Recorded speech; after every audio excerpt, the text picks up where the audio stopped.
En septiembre de 1974, una serie de ataques brutales sacudió el corazón del Serengeti.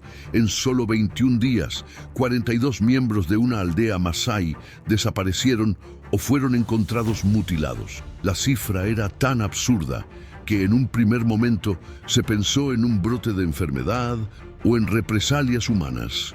Pero no, los culpables eran 3 leones machos, actuando juntos como si fueran una sola mente depredadora. Estos no eran leones comunes. Eran grandes, oscuros, con cicatrices antiguas y ojos que parecían leer el miedo.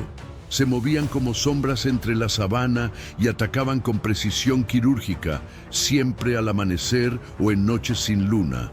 Lo que más aterraba no era lo que hacían, sino cómo lo hacían.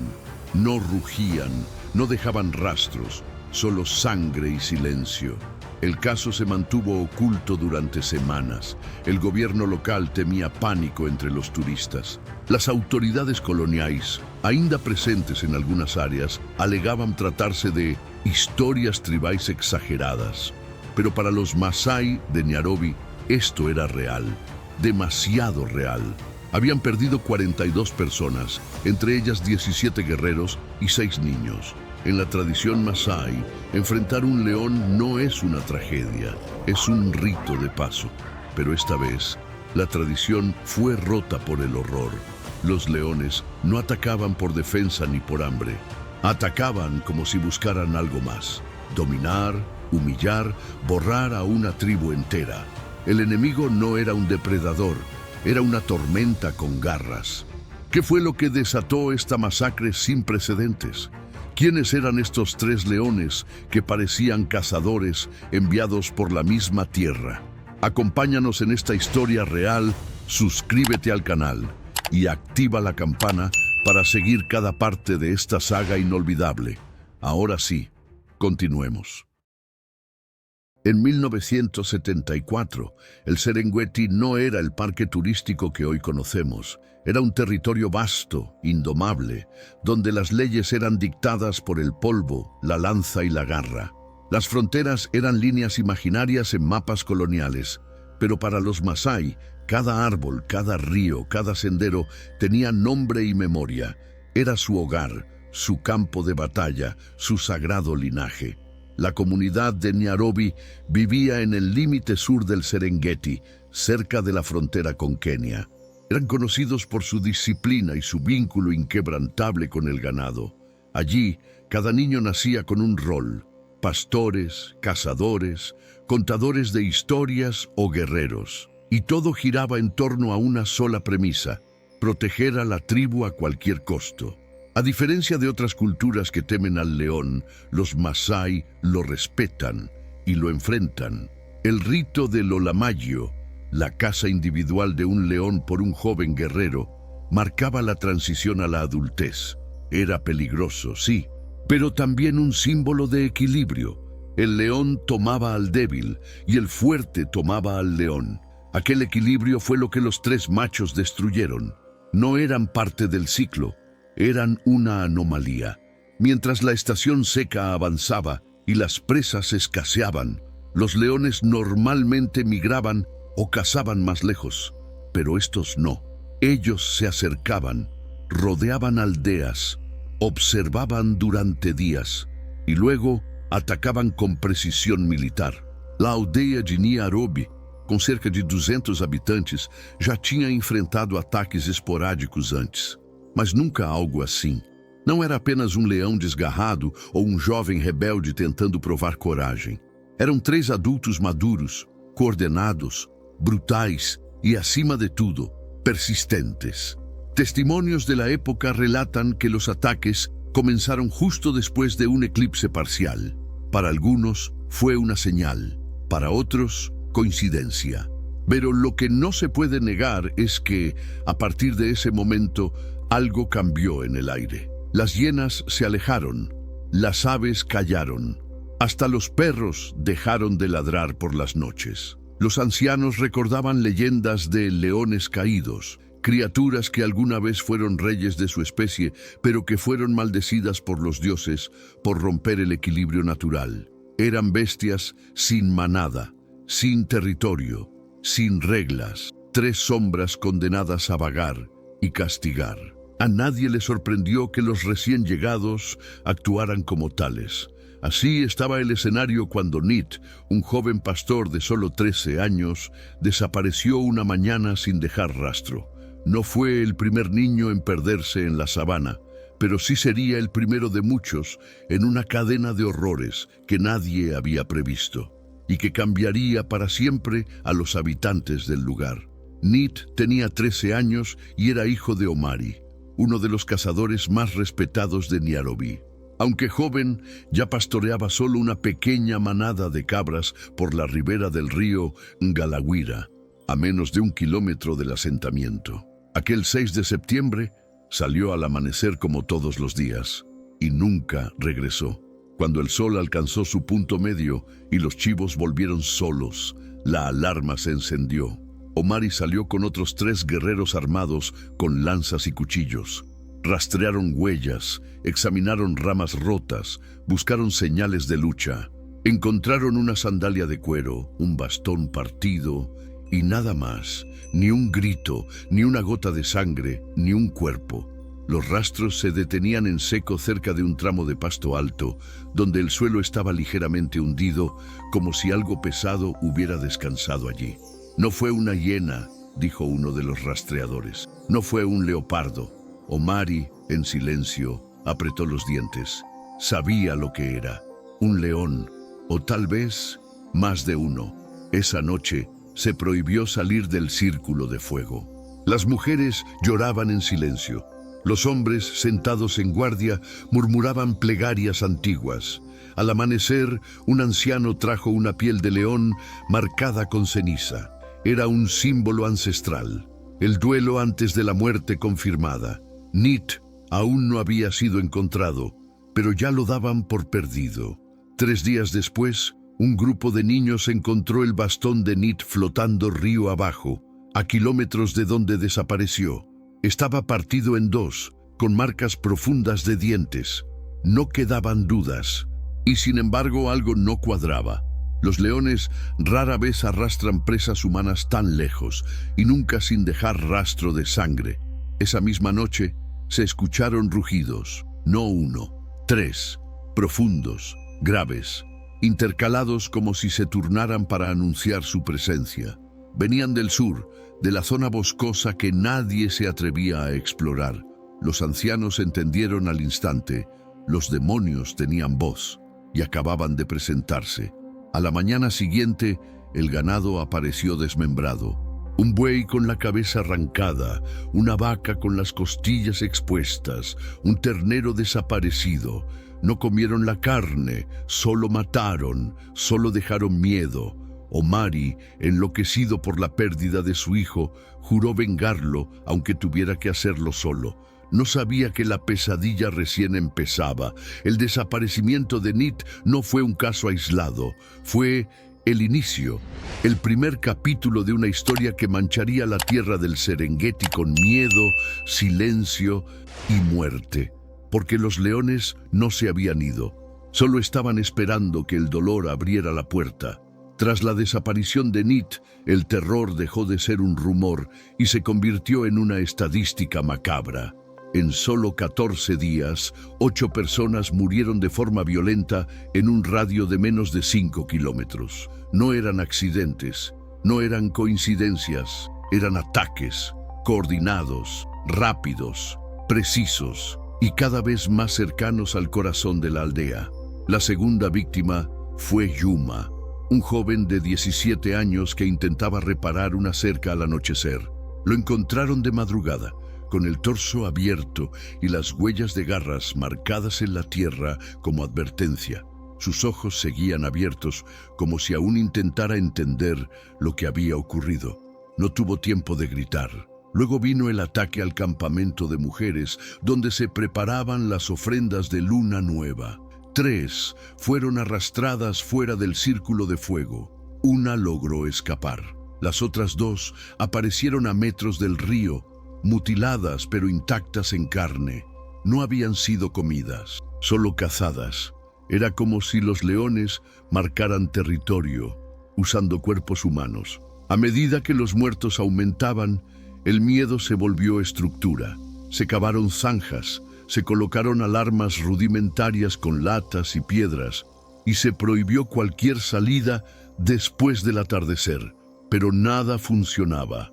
Los leones no evitaban los obstáculos, los rodeaban, los aprendían y luego volvían con más violencia. Lo más perturbador era que no actuaban como individuos, se dividían.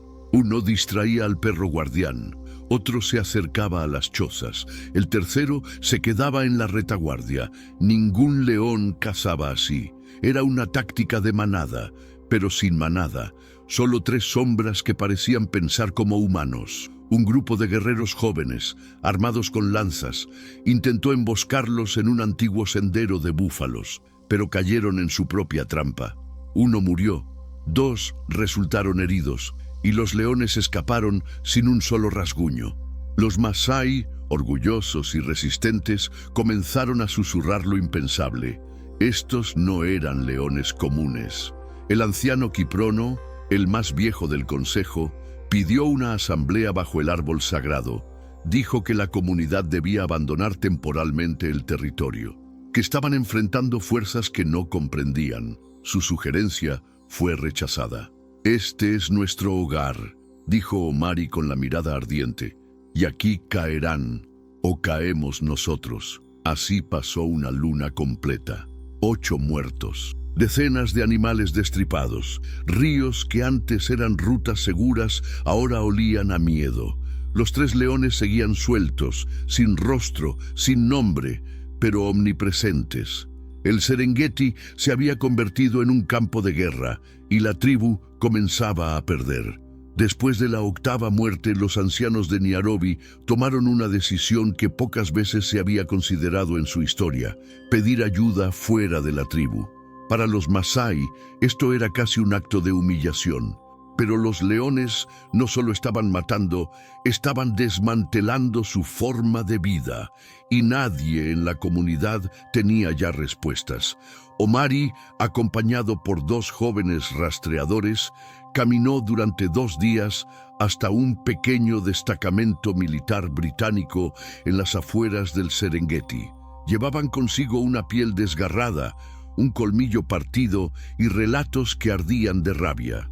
Pero al llegar, solo encontraron desinterés, miradas frías y promesas vacías. 8 muertos por leones en 2 semanas suena exagerado, dijo un oficial mientras fumaba sin mirar a Omari a los ojos. Otro comentó que probablemente eran ataques de hienas o disputas internas mal interpretadas. Prometieron enviar una patrulla cuando hubiese disponibilidad, pero nadie se movió, nadie regresó con ellos. Al regresar a la aldea, la noticia cayó como una losa de piedra. No habría ayuda moderna, ni armas, ni refuerzos. Algunos propusieron abandonar la zona, migrar hacia el este, pero los ancianos lo prohibieron. Si dejamos esta tierra, dejamos de ser Masái, seremos solo sombras. La identidad era más fuerte que el miedo. Omari, agotado y desesperado, recurrió a un último recurso. Escribió una carta a un hombre blanco que conoció años atrás, Jason Lancaster, un cazador profesional que había pasado por la región, eliminando felinos problemáticos en zonas rurales. Nadie sabía si seguía vivo, pero valía la pena intentarlo. La carta fue enviada con un comerciante nómada rumbo a Arusha. Jason Lancaster era una figura envuelta en leyendas, veterano de guerra, francotirador, rastreador. Algunos decían que cazaba por deporte, otros que lo hacía por justicia, pero lo cierto es que conocía a los grandes depredadores como pocos hombres vivos. Había matado a leopardos devoradores de hombres y enfrentado hienas asesinas en Uganda. La carta de Omari fue clara y brutal. Nos están cazando como si fuéramos presas. No atacan por hambre, atacan por dominio. Necesitamos a alguien que piense como ellos, que los entienda y los detenga. Si no vienes, no quedará nadie aquí. Jason leyó la carta. En silencio, comenzó a preparar su rifle. Mientras tanto, los leones seguían atacando. Cada noche se llevaban una vida, cada día la tribu cavaba una tumba. El Serengeti ya no era sabana abierta, era un campo de caza y los cazadores no eran humanos. Pero una nueva amenaza se acercaba, un cazador de cazadores. Y no venía por deporte. El 23 de septiembre de 1974, 3 semanas después del primer ataque, Jason Lancaster apareció caminando entre la neblina matinal con un sombrero de ala ancha, una mochila de lona y un rifle calibre .458 sobre el hombro. No venía en jeep, no traía escolta. Solo una mirada gélida y la experiencia de alguien que había visto más muerte que la mayoría de los hombres vivos. La aldea lo recibió con un silencio reverente. Algunos desconfiaban. ¿Por qué un extranjero habría de arriesgar su vida por ellos? Otros veían en él una figura mitológica, casi como un espíritu enviado por los ancestros. Omari fue el único que se atrevió a hablarle directamente. Le entregó una lanza ritual. Lancaster la aceptó sin decir una palabra. Esa misma tarde, Jason se internó solo en la zona de los últimos ataques. No colocó trampas, no encendió fuego, solo observó, estudió los rastros, midió distancias, escuchó. «Se están moviendo en forma de triángulo», dijo al volver. «Uno vigila, otro ataca y el tercero espera el error humano. No son leones, son soldados». Decidió preparar una emboscada en una colina seca con viento cruzado. Usó carne podrida, sangre de cabra y su propio sudor como señuelo. Se tendió sobre una cama de ramas secas durante horas, sin moverse, respirando apenas. El sol cayó, la noche se tragó los sonidos, y entonces los vio, 3 siluetas, coordinadas. El primero apareció por el flanco derecho, grande, oscuro, con una cicatriz cruzándole el ojo izquierdo. Jason no disparó, esperó. El segundo surgió de frente, más bajo pero musculoso, olfateando el aire. El tercero se acercaba por detrás. Jason giró lentamente, apuntó y disparó una sola vez. Un rugido desgarró la noche. La bala atravesó el cráneo del león más cercano. Los otros 2 saltaron en direcciones opuestas, rugiendo con furia. Jason rodó hacia un arbusto seco, recargó con calma y disparó de nuevo. Esta vez falló. El silencio volvió, pero el equilibrio había sido roto. Los cazadores sabían ahora que ya no estaban solos. A la mañana siguiente, la aldea encontró el cuerpo del león abatido. Era el más grande de los 3. Medía casi 3 metros de largo y pesaba más de 220 kilos. Lancaster se limitó a decir, «Faltan 2», y volvió a internarse en la sabana. No comía con la aldea, no dormía bajo techo, solo cazaba. Los ataques cesaron por 2 noches, pero Jason sabía que era solo una pausa. Los otros 2 volverían, y cuando lo hicieran no cometerían el mismo error. El juego había cambiado. La bestia estaba herida, pero aún respiraba, y la guerra no había terminado. El cuerpo del primer león fue colgado sobre una plataforma de madera en el centro de la aldea, no como trofeo, sino como advertencia. Para los Masái, la muerte de un depredador así no era motivo de orgullo, sino de respeto. El equilibrio había comenzado a restablecerse, pero el peligro aún respiraba entre los matorrales. Jason Lancaster no celebró. Sabía que los 2 leones restantes actuarían con más cautela. En los días siguientes, colocó trampas acústicas con huesos secos, rastreó excrementos frescos y pasó horas en lo alto de los árboles observando el horizonte. El patrón había cambiado. Ahora lo estaban cazando a él. La noche del 28 de septiembre, los rugidos regresaron, esta vez más cercanos, más profundos. La aldea encendió todas las hogueras. Los guerreros se formaron en círculos de protección, pero los leones no atacaron, solo rugieron. Era un mensaje. Jason se preparó, subió a una roca alta, cargó su rifle y esperó toda la noche. Al amanecer, encontró las huellas. pisadas que rodeaban su posición, ramas rotas, marcas de garras en la piedra. Estaban jugando con él. No buscaban carne, buscaban miedo.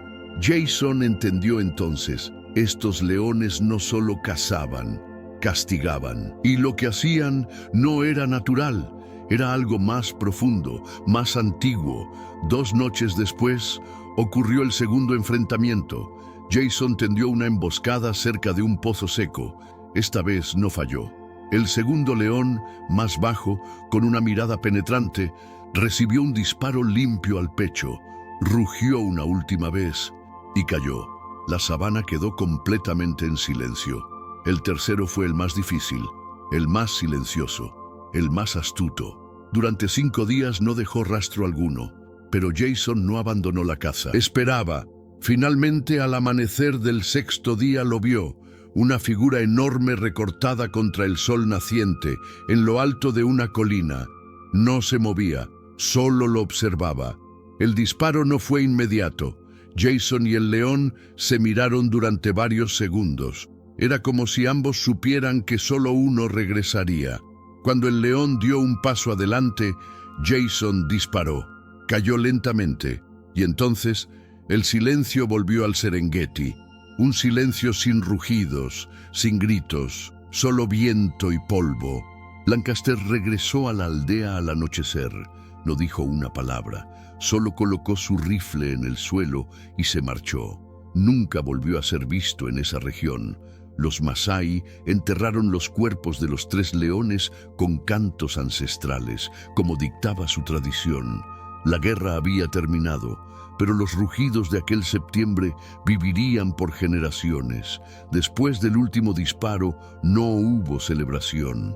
Los cuerpos de los 3 leones fueron sepultados lejos de la aldea, en una hondonada cubierta de acacias secas. Los ancianos prohibieron hablar de ellos durante un ciclo lunar completo, no por miedo, sino por respeto. Se había enfrentado algo que iba más allá de la caza común. En la cultura masái, la muerte de un león es siempre un acto sagrado. Pero lo que ocurrió en septiembre de 1974 no fue un rito, ni un equilibrio natural, fue una ruptura. Muchos comenzaron a cuestionar si los espíritus guardianes habían abandonado la tribu, o si los hombres habían provocado el caos por orgullo. El silencio se volvió parte del duelo. Las familias que perdieron hijos, esposas y hermanos realizaron rituales distintos. No usaron tambores, no bailaron, solo encendieron pequeñas llamas sobre piedras blancas y dejaron leche fermentada a la entrada de sus chozas. Según la tradición, eso ayuda a reconciliar el alma del que muere con el animal que lo llevó. En términos ecológicos, el suceso también generó temor. Algunos científicos coloniales especularon que la sequía y el colapso de algunas rutas migratorias forzaron a ciertos grupos de leones a comportamientos extremos, pero ninguno pudo explicar la coordinación, la crueldad ni el desinterés por la carne. Lo que ocurrió fue registrado, pero nunca entendido del todo.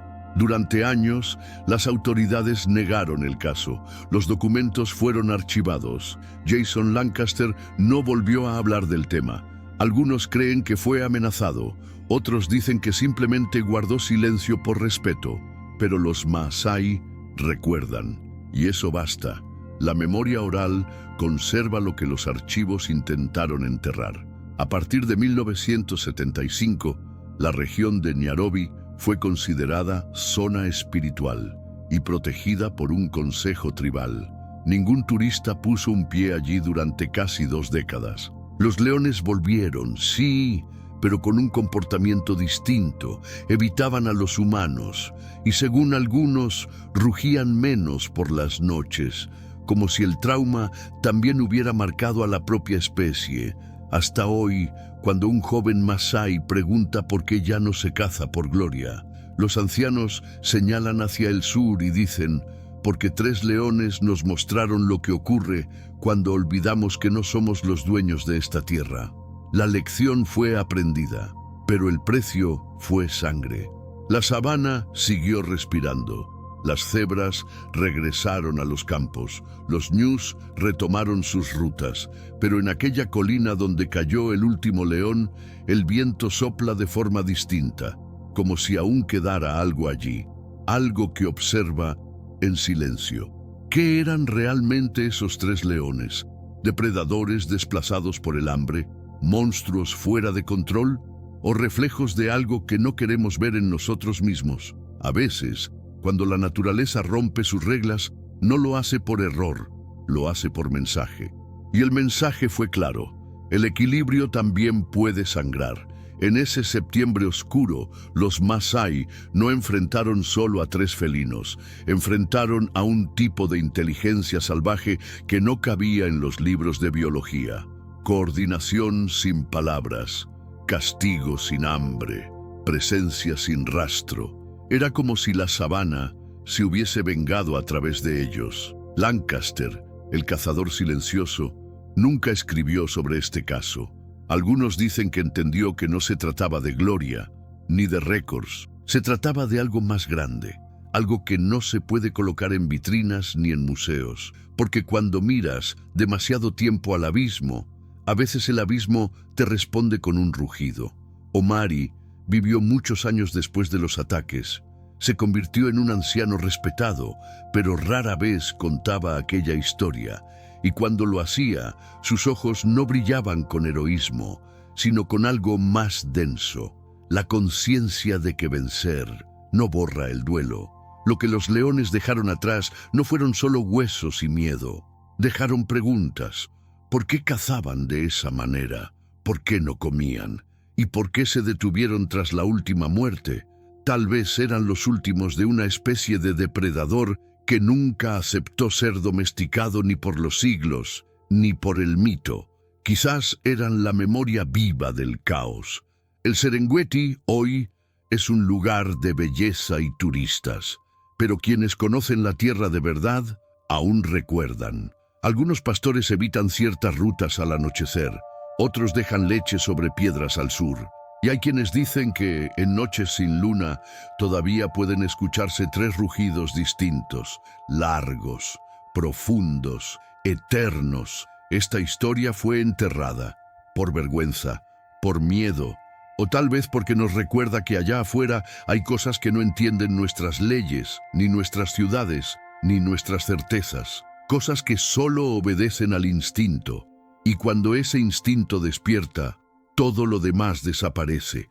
Así termina esta historia real, documentada, vivida, pero que como las huellas en la arena, puede desvanecerse si no se cuenta, porque los rugidos del pasado no buscan venganza, buscan memoria. Y mientras alguien los escuche, esos leones nunca desaparecerán del todo.